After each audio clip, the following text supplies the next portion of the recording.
Guys and welcome to our channel let's conquer history.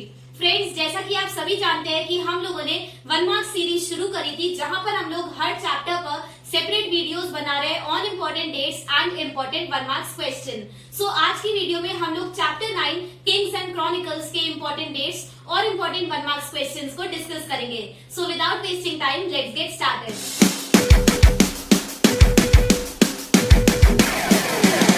Guys, आप सभी को इस वीडियो के डिस्क्रिप्शन में हर चैप्टर की एक्सप्लेनेशन की प्लेलिस्ट की लिंक और 1 मार्क्स सीरीज पर बनी प्लेलिस्ट की लिंक मिल जाएगी। सो आप उन लिंक्स पर जाकर मेरी जो पहले की वीडियोस है वो सभी चेकआउट कर सकते हैं। नाउ इस वीडियो में हमारा फर्स्ट सेक्शन है इम्पोर्टेंट डेट्स, जिसमें हम लोग चैप्टर 9 की जो भी इम्पोर्टेंट डेट्स है जो 1 मार्क्स क्वेश्चन में आ सकती है या फिर जिनको आप एज अ फैक्ट अपने आंसर में इंक्लूड कर सकते हैं, उन सभी इम्पोर्टेंट डेट्स को यहाँ पर हम लोग डिस्कस करेंगे। सो हमारी फर्स्ट इंपॉर्टेंट डेट है 1526। 1526 ये मुगल एम्पायर की मोस्ट इंपॉर्टेंट डेट है, क्योंकि 1526 में बाबर ने एंटर करा था इंडियन सब कॉन्टिनेंट को।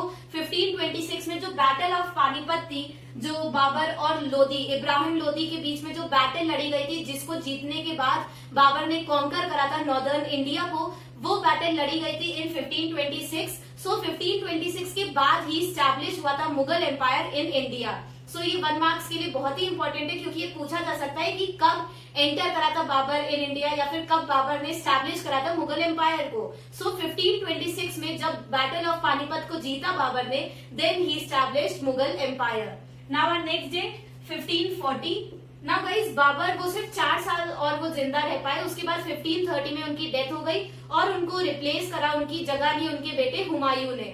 नाउ हुमायूं वो 1530 से लेकर 1540 तक तो उन्होंने रूल करा, बट 1540 में जब वॉर्स लड़े गए तो वो वॉर हार गए और वो डिफीट हो गए on the hands of Sher Shah Suri. Sher Shah Suri ये किंग थे, सूर किंगडम को बिलोंग करते थे, और शेर शाह सूरी ने हरा दिया था हुमायूं को और मुगल एम्पायर को अपने कब्जे में ले लिया था। उन्होंने कंट्रोल कर लिया था over Mughal empire in 1540।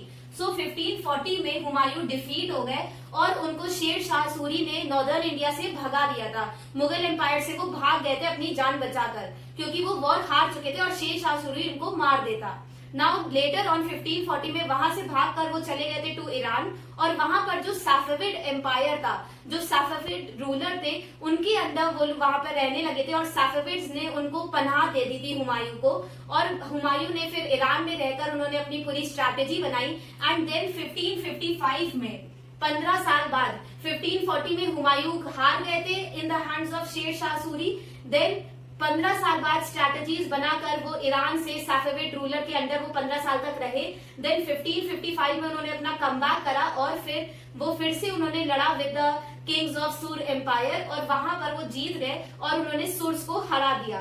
Then ही रीस्टैब्लिश मुगल एम्पायर। सो 1555 में 15 साल बाद हुमायूं ने डिफीट करा सूर्स को और रीस्टैब्लिश करा एम्पायर। नाउ हमारी नेक्स्ट इंपॉर्टेंट डेट है, ये पीरियड है within which Akbar ruled over the Mughal empire. So क्योंकि इस चैप्टर में और मुगल एम्पायर के ग्रेटेस्ट रूलर थे अकबर, इसीलिए उनका जो रूलिंग पीरियड है, उनका जो रेनिंग पीरियड है, वो बहुत ही ज्यादा इंपॉर्टेंट है। सो उन्होंने रूल करा था from 1556 till 1605।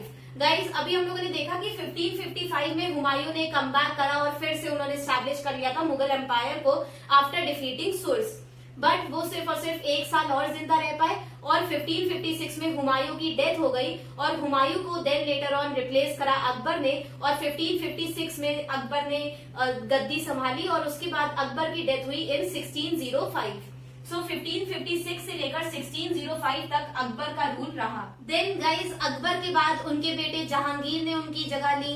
Then later on Jahangir के बाद शाहजहां आए, देन औरंगजेब आए। सो अकबर के बाद 3 और फेमस रूलर्स हुए इन मुगल एम्पायर, बट वो इतने ज्यादा इंपॉर्टेंट नहीं है, इसीलिए उनका रूलिंग पीरियड 1 मार्क्स के लिए या फिर एज अ फैक्ट आप लोग नहीं इंक्लूड करेंगे, क्योंकि इस जो ये पूरा हायरार्की है ऑफ मुगल एम्पायर, इस पर क्वेश्चन मोस्टली नहीं आता है इन एग्जाम। सो इसीलिए ये सभी जो पीरियड्स है, जहांगीर के रूलिंग पीरियड या फिर शाहजहां या फिर औरंगजेब का, ये इंपॉर्टेंट नहीं है।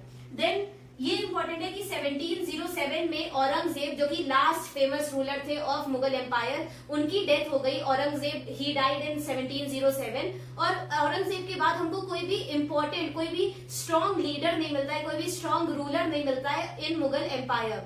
सो औरंगजेब के बाद जो भी मुगल एम्पायर के किंग्स हुए वो इतने ज्यादा स्ट्रांग नहीं थे, इतने ज्यादा सिग्निफिकेंट नहीं थे, इसीलिए क्योंकि वो इम्पोर्टेंट नहीं है तो यहाँ पर हम लोग नहीं डिस्कस करते हैं। देन 1857 में जाकर टोटली डिसमेंटल हो गया था, टोटली खत्म हो गया था मुगल एम्पायर। और मुगल एम्पायर के इस पीरियड में 1857 में जो लास्ट रूलर थे मुगल एम्पायर के वो थे Bahadur Shah Zafar two. So Bahadur Shah Zafar two ये भी 1 मार्क्स में आता है कि कौन थे last emperor of Mughal empire.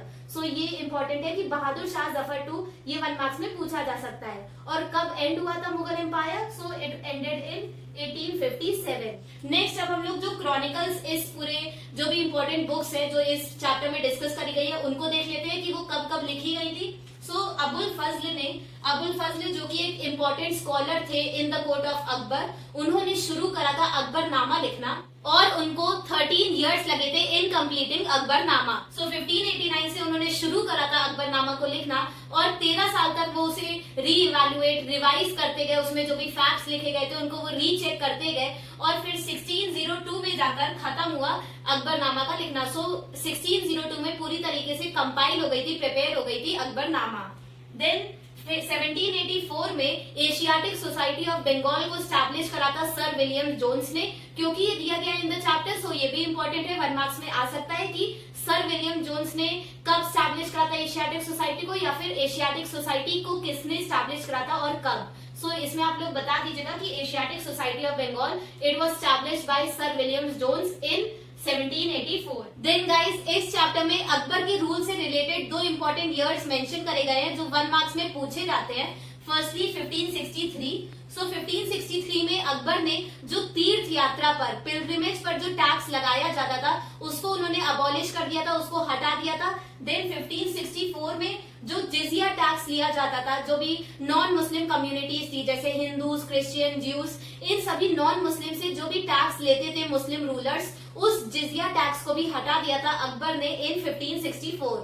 तो ये 2 इंपॉर्टेंट ईयर्स है ऑफ अकबर्स रूल और ये क्योंकि दिए गए इन द चैप्टर और ये बहुत ज्यादा पूछा जाता है कि कब अकबर ने कौन कौन से टैक्सेस को हटाया था जो कि रिलीजियस टैक्सेस थे। सो 1563 में अकबर ने जो पिलग्रिमेज पर तीर्थ यात्रा पर टैक्स लगता था उसको हटाया था एंड 1564 में जो जिजिया टैक्स था उसको अबॉलिश करा था।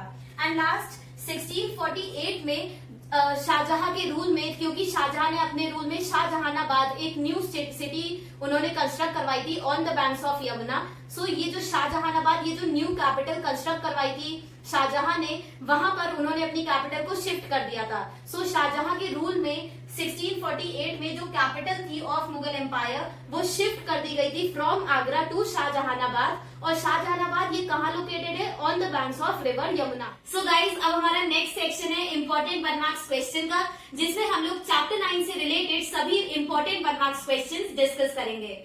गाइज मैं एक एक करके सीरियल वाइज इन सभी क्वेश्चंस को रीड आउट करूंगी and then you get 5 seconds.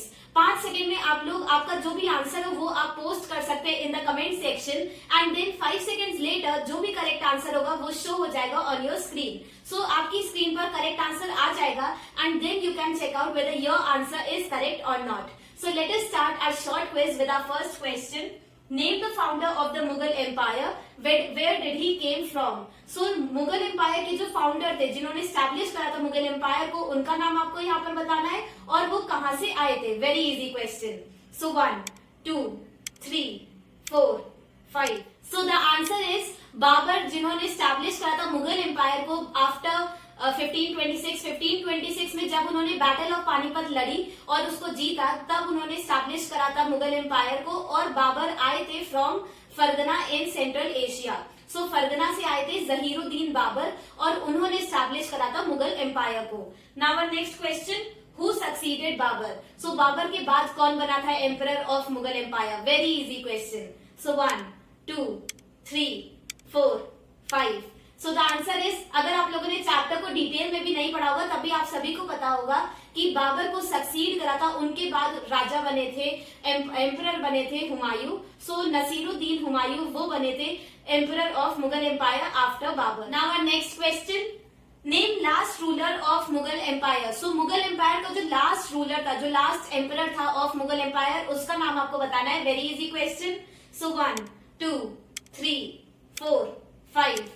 So guys अभी हम लोगों ने इम्पोर्टेंट जो डेट्स डिस्कस करी थी उसमें भी डिस्कस करा था कि मुगल एम्पायर वो एंड हो गया था, डिक्लाइन कर गया था इन 1857 और उसके लास्ट रूलर थे Bahadur Shah Zafar two. So Bahadur Shah Zafar second वो लास्ट एम्परर थे of Mughal empire. Now next question, define the term Chaghatai Turks. Very easy question, ये दिया गया है in a pink box in the chapter, so आप सभी ने उसे पढ़ा होगा। आपको चगतई टर्क्स ये जो टर्म है इसको यहाँ पर डिफाइन करना है। So you have just 5 seconds, 1 2 3 4 5। So the answer is Mughal emperors को बोला जाता था, उनके लिए यूज करा जाता था द टर्म चगतई टर्क्स। और चगतई टर्क्स का मतलब है वो रूलर्स जो ट्रेस करते हैं descent from the eldest son of Genghis Khan. Genghis Khan का जो सबसे बड़ा बेटा था चगतई, उसकी तरफ से जो रूलर्स डिसेंट ट्रेस करते हैं उनको बोला जाता है Chaghatai Turks. Now our next question, name the title of the Persian translation of Mahabharata. So Mahabharata का जो पर्शियन ट्रांसलेशन करा गया था, पर्शियन में जब ट्रांसलेट करा गया था महाभारत को, तो उस बुक को क्या टाइटल दिया गया? Very easy question. So 1 2 3 4 5। So guys ये बहुत ही इंपॉर्टेंट क्वेश्चन है, ये पूछा जाता है इन 1 marks और इसका आंसर है रज्मनामा। सो महाभारत को पर्शियन में जो बुक लिखी गई थी महाभारत, उसको बोला जाता था रज्मनामा। सो ये 1 marks के लिए बहुत ही ज्यादा इंपॉर्टेंट है। नाउ नेक्स्ट क्वेश्चन, डिफाइन किताब खाना। सो किताब खाना क्या था? Once again very easy question. So 1 2 3 4 5। So the answer is Kitab Khana. इसका मतलब तो होता है लाइब्रेरी, बट ये एक जगह थी जो स्क्रिप्टोरियम था। स्क्रिप्टोरियम मतलब वो जगह जहां पर मैन्युस्क्रिप्ट्स को, बुक्स को लिखा जाता था, वहीं पर उन बुक्स को प्रोड्यूस करा जाता था। हम लोगों ने चैप्टर में पढ़ा है कि जो मैन्युस्क्रिप्ट्स थी उनको बनाना एक बहुत ही ज्यादा लेंथी और पेन्स टेकिंग प्रोसेस थी। सो ये जो मैन्युस्क्रिप्ट थी ये बनाई जाती थी, लिखी जाती थी और डेकोरेट करी जाती थी इन द स्क्रिप्टोरियम, जिसको बोला जाता था किताब खाना। सो किताब खाना यहाँ पर मैन्युस्क्रिप्ट्स प्रोड्यूस होती थी और यहाँ पर जो एम्परर था उसकी जो भी उनको पसंद थी बुक्स वगैरह वो भी यहाँ पर रखी जाती थी। सो ये स्क्रिप्टोरियम भी था और ये एक लाइब्रेरी भी थी। Now our next question, which was Akbar's favourite style of calligraphy. So Akbar का जो फेवरेट स्टाइल ऑफ कैलीग्राफी था वो यहाँ पर आपको बताना है, उसका नाम। Very easy question. So 1 2 3 4 5। So the answer is Akbar का जो फेवरेट स्टाइल ऑफ कैलीग्राफी था वो था नास्टेलिक, और ये एक फ्लूइड स्टाइल ऑफ राइटिंग था जिसमें लॉन्ग स्ट्रोक्स बनाकर लिखा जाता था। सो नास्टेलिक ये नाम है उस स्टाइल ऑफ राइटिंग का जो अकबर की फेवरेट स्टाइल ऑफ राइटिंग थी। और ये भी गाइज ये 1 marks के लिए बहुत ही ज्यादा इंपॉर्टेंट है। Now next question, what is calligraphy. Once again very easy question, बिल्कुल डायरेक्ट क्वेश्चन है। So you have just 5 seconds, 1 2 3 4 5। So the answer is calligraphy. It is the art of hand writing. जो style of writing होता है, जो art of writing होती है, लिखने की जो कला होती है, उसको बोला जाता है कैलीग्राफी। और ये 1 marks के लिए बहुत ही ज्यादा इंपॉर्टेंट है। Now our next question, define qalam. So you have just 5 seconds, 1 2 3 4 5।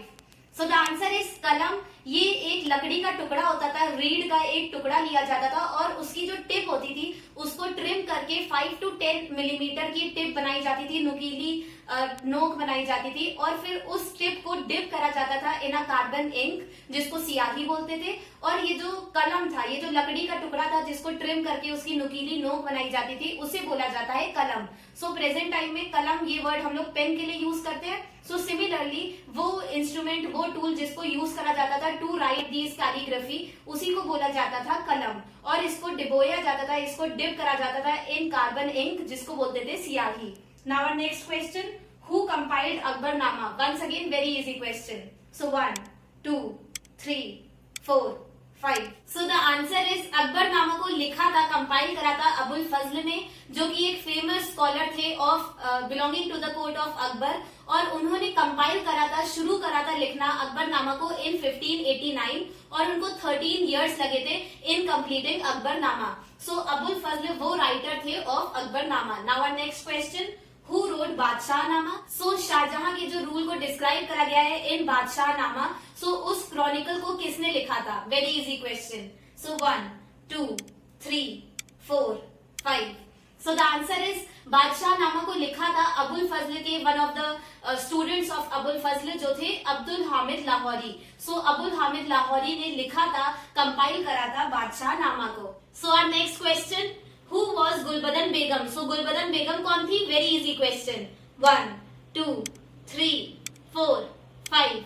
So the answer is Gulbadan Begum. वो बाबर की डॉटर थी, हुमायूं की सिस्टर थी, और इसका मतलब अकबर की बुआ थी, मतलब अकबर की आंट थी. और गुलबदन बेगम ने ही लिखी थी हुमायूं नामा. सो ये भी क्वेश्चन आ सकता है कि हुमायूं नामा की राइटर कौन थी? सो इसका आंसर होगा गुलबदन बेगम, जो हुमायूं की सिस्टर थी, मतलब बाबर की डॉटर, और अकबर की बुआ मतलब आंट. सो आपको यहाँ पर ये सभी रिलेशंस बताने पड़ेंगे. Now our next question, describe the policy of सुलह ए कुल. गाइस ये बहुत ही इंपॉर्टेंट क्वेश्चन है. 1 मार्क्स में भी आता है सुलह ए कुल की पॉलिसी, और 3 और 4 मार्क्स में भी आ सकती है, जिसमें आपको इसको डिटेल्ड एक्सप्लेनेशन इसका करना पड़ेगा.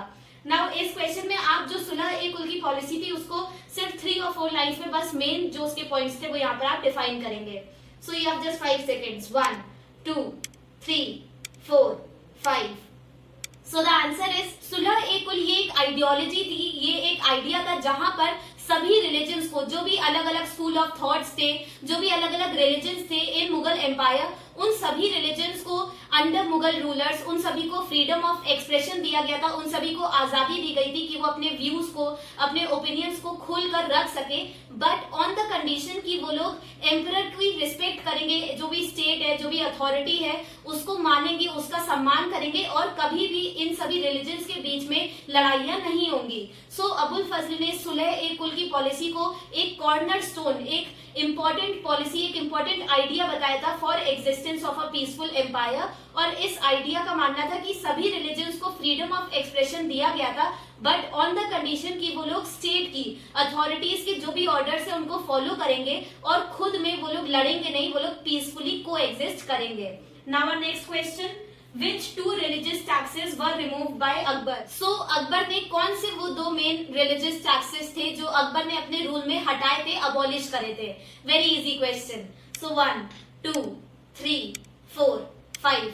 So the answer is Akbar ने अपने रूल में जो 2 मेन religious taxes थे उनको हटा दिया था, अबॉलिश कर दिया था, which were फर्स्टली जो पिलग्रिमेज टैक्स था, जो हिंदुओं की तीर्थ यात्रा पर जो टैक्स लगाया जाता था उसको उन्होंने हटा दिया था इन 1563, और उसके नेक्स्ट ईयर 1564 में जो जिजिया टैक्स था, जो भी नॉन मुस्लिम सब्जेक्ट्स थे मुगल एम्पायर में, उनको जिजिया टैक्स देना पड़ता था to the authorities. So jizya tax को भी अबॉलिश कर दिया था अकबर ने इन 1564. सो ये ईयर्स भी बहुत ज्यादा इंपॉर्टेंट है, इनको भी आप मेंशन करेंगे in this question. Now next question, who reimposed jizya tax on non-Muslim subjects? So Akbar ने तो अपने रूल में जिजिया टैक्स को हटा दिया था, बट वो कौन सा सक्सेसर था, वो कौन सा मुगल रूलर था जिसने अकबर के बाद फिर से इम्पोज करा था जिजिया टैक्स को? वेरी इजी क्वेश्चन, ये दिया गया है इन the chapter. So you have just 5 seconds. 1, 2, 3, 4, 5. So the answer is Aurangzeb. जो आप सभी को पता होगा कि औरंगजेब वो थोड़े ज्यादा इन्फ्लुएंस थे, वो ज्यादा मानते थे उलमास की बात को. उलमास जो भी इस्लामिक स्कॉलर्स थे उनके ज्यादा वो इन्फ्लुएंस में थे, उनकी बातें वो ज्यादा मानते थे, इसीलिए उन्होंने फिर से ये जो जिजिया टैक्स था, जो नॉन मुस्लिम सब्जेक्ट से लिया जाता था टैक्स, उसको उन्होंने फिर से री इम्पोज कर दिया था. सो औरंगजेब के रूल में फिर से री इम्पोज हो गया था jizya tax. Now our next question, give example of any symbol used by artist to represent the idea of justice. So chapter में बहुत बार मुगल पेंटिंग्स को बताया गया है, डिस्क्राइब करा गया है. So उसी में हम लोग को ये भी पॉइंट बताया गया है कि जो आर्टिस्ट थे, जो पेंटर्स थे, वो कुछ ऐसे सिंबल्स को बनाते थे in the paintings which were used to show, to express the idea of justice and equality. So यहाँ पर आपको वो symbols जो आर्टिस्ट यूज करते थे to show the idea of justice, to show the idea of equality, उन symbols को आपको यहाँ पर बताना है. So you have just 5 seconds. 1, 2, 3, 4, 5.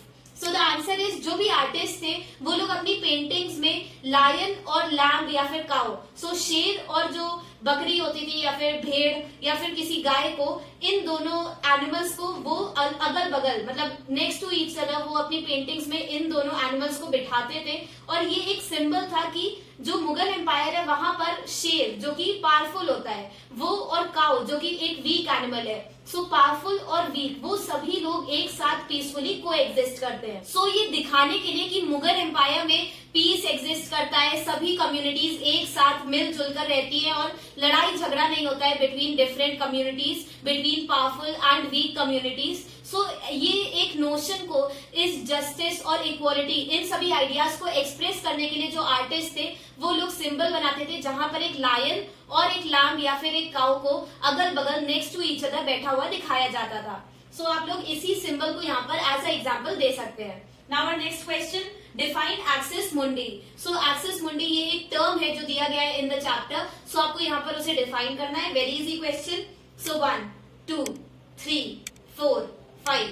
So the answer is axis mundi ये एक लैटिन फ्रेज है जिसका मतलब होता है पोल या फिर पिलर, जिसको माना जाता है, जो रिप्रेजेंट करता है सपोर्ट ऑफ द अर्थ। सो क्योंकि मुगल एम्पायर में जो मुगल एम्परर था वो और जो मुगल कोर्ट था, वहां पर जो मुगल एम्परर की जो थ्रोन थी, जो सिंहासन था, जो तख्त था मुगल एम्परर का, वो एक सेंटर पीस था ऑफ मुगल कोर्ट। इसीलिए उस मुगल थ्रोन को बोला जाता था, उस सिंहासन को बोला जाता था एक्सिस मुंडी, क्योंकि वो एक सपोर्ट था of the entire Mughal empire. So क्योंकि वो एक सेंटर पीस था, एक पोल था, एक पिलर था, जिस पर पूरा का पूरा मुगल एम्पायर डिपेंडेंट था, इसीलिए जो थ्रोन थी मुगल एम्परर्स की उसको बोला जाता है axis Mandi.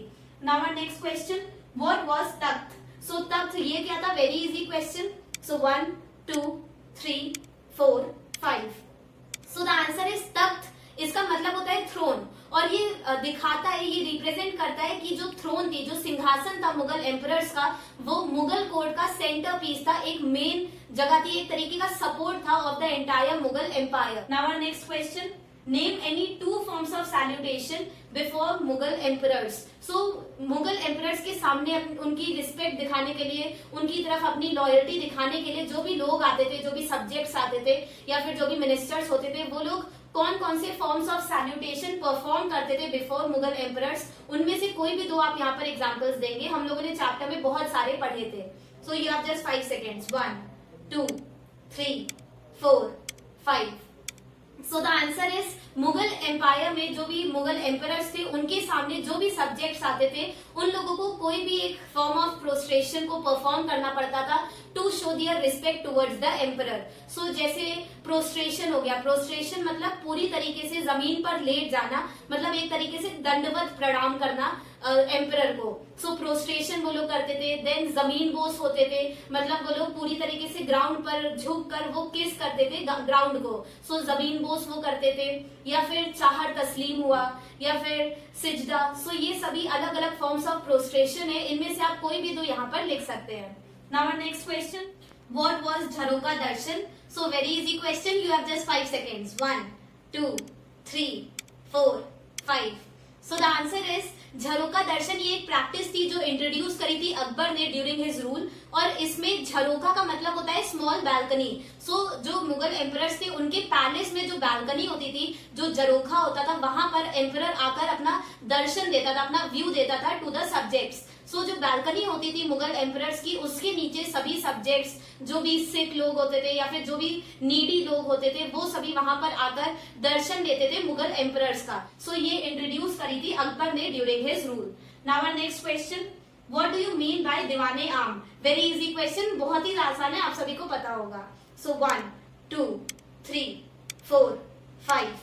So the answer is दीवाने आम। इसका मतलब होता है पब्लिक हॉल ऑफ ऑडियंस, जहां पर जो कॉमन पीपल होते थे वो लोग आते थे अपनी रिक्वेस्ट लेकर, और जो भी मिनिस्टर्स होते थे वो अपनी रिपोर्ट्स जमा करते थे टू द एम्परर। सो जो भी कॉमन, जो भी बेसिक प्राइमरी फंक्शंस होते हैं ऑफ एडमिनिस्ट्रेशन, वो सभी परफॉर्म किए जाते थे इन दीवाने आम, जिसका मतलब होता है public hall of audience. Guys, इसी की तरह ये भी आ सकता है कि व्हाट वाज दीवाने खास। सो दीवाने खास वो एक प्राइवेट हॉल था जहां पर जो भी प्राइवेट ऑडियंस थी वो आती थी, जो मुगल एम्परर्स के प्राइवेट गेस्ट होते थे वो लोग मिलते थे, और दीवाने खास में जो भी कॉन्फिडेंशियल मैटर्स होते थे, सिक्योरिटी से रिलेटेड या फिर कोई भी ऐसे सीक्रेट मैटर्स होते थे, उनको डिस्कस करा जाता था इन दीवाने खास। सो ये भी आ सकता है in 1 marks question. Now our next question, whom did Aurangzeb gave the title of Mirza Raja? So Aurangzeb ने अपने रूल में किसको टाइटल दिया था मिर्जा राजा का? Very easy question. So 1 2 3 4 5।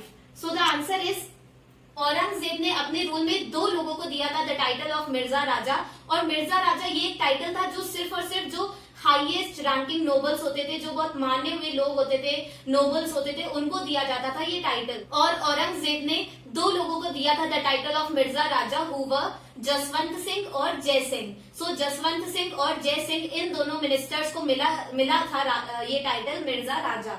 Now next question, define the term harem. So harem word किस लिए यूज करा गया था? Very easy question. So 1 2 3 4 5। So harem जो पर्शियन वर्ड है जिसका मतलब होता है सेक्रेड प्लेस, उससे डिराइव करा गया है द वर्ड हारम। और हारम वर्ड ये रेफर करता है, ये दिखाता है, डिफाइन करता है द मुगल हाउस होल्ड, जो डोमेस्टिक वर्ड था मुगल एम्परर्स का, जहां पर उनकी बेगम्स और उनकी मदर्स, ग्रैंड मदर्स, ये सब फीमेल्स जहां पर रहती थी, उसको कहा जाता था harem. Now next question, who were aghachas. So aghachas कौन थे? Very easy question. So 1 2 3 4 5। So the answer is aghachas ये कॉन्क्यूबाइंस थी जो हरम में, जो हाउस होल्ड में सबसे लोवेस्ट पोजीशन पर आती थी। सो अगच्छास ये कॉन्क्यूबाइंस थी, और ये जो हाउस होल्ड था, जो डोमेस्टिक वर्ल्ड था मुगल एम्परर्स का, उसमें लोवेस्ट पोजीशन को ऑक्यूपाई करती थी। और इन लोगों को मंथली वेजेस दी जाती थी, जो भी ये लोग सर्विसेज प्रोवाइड करते थे मुगल हाउस होल्ड में, उसके लिए, उसके अगेंस्ट इन लोगों को वेजेस दी जाती थी, मंथली अलाउंस मिलता था इनको, और गिफ्ट्स भी इनको दिए जाते थे according to their services. Now next question, who wrote Humayunnama. So Humayunnama को किसने लिखा था? Very easy question.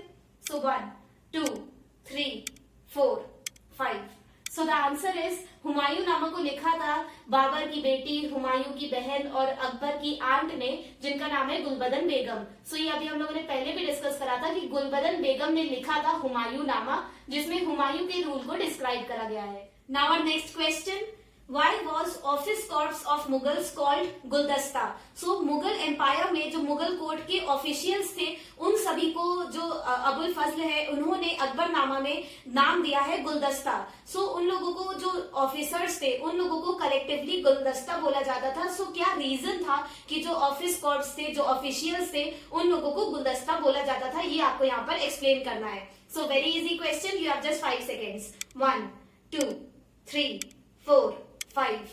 So the answer is Abul Fazl ने जो ऑफिस कॉर्प्स थे, जो भी ऑफिशियल्स थे, उनको कलेक्टिवली गुलदस्ता बोला था। क्योंकि गुलदस्ता इसलिए बोला जाता था क्योंकि जो मुगल कोर्ट में जो भी ऑफिसर्स थे, उनको अलग अलग रिलीजन से, अलग अलग रिलीजियस ग्रुप से, अलग अलग एथनिक ग्रुप से, मतलब अलग अलग कम्युनिटीज से इन ऑफिशियल्स को चूज करा जाता था, अपॉइंट करा जाता था। इसीलिए क्योंकि ये ऑफिसर्स अलग अलग कम्युनिटीज को बिलोंग करते थे, अलग अलग आइडियाज और ओपिनियंस ये लोग रखते थे, इसीलिए इन लोगों को कलेक्टिवली गुलदस्ता बोला जाता था। गुलदस्ता मतलब कलेक्शन ऑफ फ्लावर्स, जो अलग अलग टाइप्स के फ्लावर्स होते हैं, उनकी कलेक्शन को बोलते हैं गुलदस्ता, bouquet.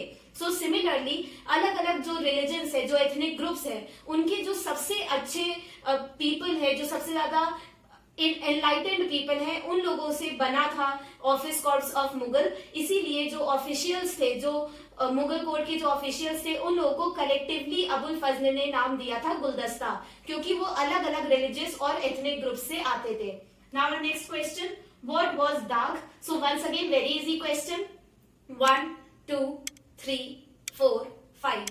So the answer is dagh ये इंपीरियल मार्क था, एक इंपीरियल मार्क लगा दिया जाता था ऑन हॉर्सेस। सो ये जो इंपीरियल मार्क था, इसी को बोला जाता है दाग। सो जो हॉर्सेस पर, जो आर्मी के जो हॉर्सेस थे, उन पर जो इंपीरियल मार्क लगाया जाता था, उसे बोला जाता था दाग। और गाइस ये एमसीक्यू के फॉर्म में बहुत ज्यादा पूछा जाता है। आपको 4 ऑप्शंस दे दिए जाएंगे, जिसमें से करेक्ट ऑप्शन होगा इंपीरियल मार्क। सो आप लोग ये ध्यान रखिएगा। Now next question, who was Mir Bakhshi. So जो ऑफिसर्स थे, जो अलग अलग पोस्ट पर जो ऑफिसर्स थे, उनमें से एक पोस्ट थी मीर बख्शी। सो मीर बख्शी क्या उसके फंक्शंस थे, ये आपको यहाँ पर बताना है। Very easy question. So 1 2 3 4 5। So the answer is Mir Bakhshi वो पे मास्टर जनरल था, जो अपॉइंटमेंट, प्रमोशन, सैलरीज, इन सभी फंक्शंस को परफॉर्म करता था। सो मीर बख्शी इसका मतलब होता है पे मास्टर जनरल, और ये अपॉइंटमेंट, प्रमोशन, सैलरीज, इन सभी एस्पेक्ट्स को वो गवर्न करता था, इन सभी एस्पेक्ट्स को वो कंट्रोल करता था। Now next question, define tajwiz. So tajwiz ये जो टर्म है, ये दिया गया है in a blue box, in a pink box in the chapter. So आपको यहाँ पर इस टर्म को, तजविज, इस टर्म को डिफाइन करना है। Very easy question. So 1 2 3 4 5।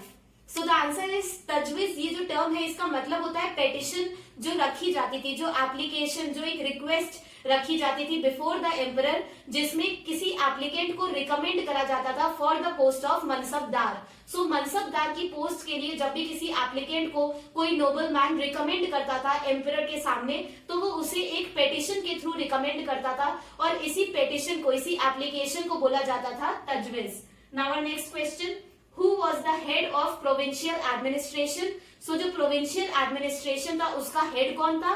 Also name his subordinates. So जो प्रोविंशियल एडमिनिस्ट्रेशन था, जो मुगल एम्पायर्स को अलग अलग प्रोविंसेस में डिवाइड कर दिया गया था, उन प्रोविंसेस को जो हेड करता था, उन प्रोविंसेस को जो मेन ऑफिसर था, जो पूरे प्रोविंस को एडमिनिस्ट्रेट करता था, कंट्रोल करता था, उसका यहाँ पर आपको उस पोस्ट को यहाँ पर बताना है, उसका नाम, और उसके जो सबॉर्डिनेट्स थे, उस हेड के नीचे जो लोग काम करते थे, उनकी पोस्ट का भी नाम आपको यहाँ पर मेंशन करना है। Very easy question, you have just 5 seconds। 1 2 3 4 5। So the answer is, Mughal empire को प्रोविंसेस में डिवाइड करा गया था, जिन प्रोविंसेस को बोलते थे सूबाज, और इन प्रोविंसेस को गवर्न करता था, इन प्रोविंसेस का हेड था सूबेदार, जिसको हम लोग गवर्नर बोल सकते हैं। सो इन प्रोविंसेस का हेड था गवर्नर, जिसे हम लोग सूबेदार बोलते थे, और इस सूबेदार के अंडर 3 मेन इसके सबॉर्डिनेट्स थे, 3 मेन ऑफिसर्स थे जो सूबेदार के अंडर काम करते थे, और वो थे सद्र, दीवान और बख्शी। सो ये 3 मेन ऑफिसर्स थे, ये 3 मेन सबऑर्डिनेट ऑफिसर्स थे बिलो सूबेदार, और फिर इन तीनों के नीचे और भी बहुत सारे ऑफिसर्स, बहुत सारे कॉमन लोग वो काम करते थे। बट यहाँ पर आप लोग सबसे पहले बताएंगे कि जो हेड है प्रोविंशियल एडमिनिस्ट्रेशन का, वो था सूबेदार, और उसके नीचे 3 मेन सबऑर्डिनेट्स थे, दीवान, बख्शी और सद्र।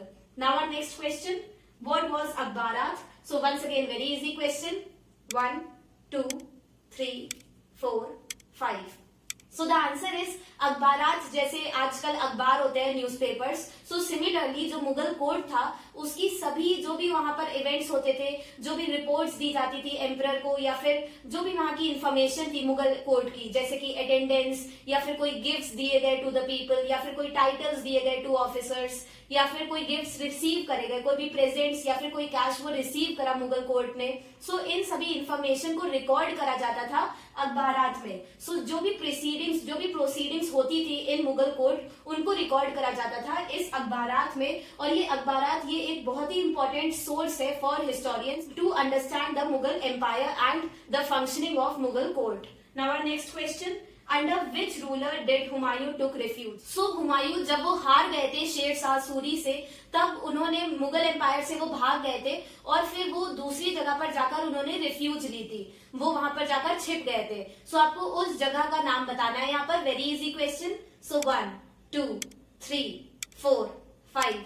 सो द आंसर इज, हुमायूं जब वो हार गए थे शेर शाह सूरी से, तब वो चले गए थे टू ईरान, और वहां पर जो रूलर थे, जो सैफेविड रूलर्स थे, उन्होंने उनको अपने कोर्ट में उन्होंने पनाह दे दी थी हुमायूं को, और फिर 15 सालों तक वो ईरान में रहे under the Safavid rulers. So इसका आंसर होगा कि हुमायूं उन्होंने रिफ्यूज ली थी in Iran under Safavid rulers. So guys with this हम लोगों ने इस वीडियो में टोटल 31 क्वेश्चंस डिस्कस कर लिए, एंड आई होप आप सभी को जो भी हमने यहाँ पर कंटेंट शेयर करा वो आपको यूजफुल लगा होगा। If you all like this video then don't forget to subscribe to my channel and share my channel with all your friends and classmates. Remaining videos will be uploaded soon. Till then, bye bye.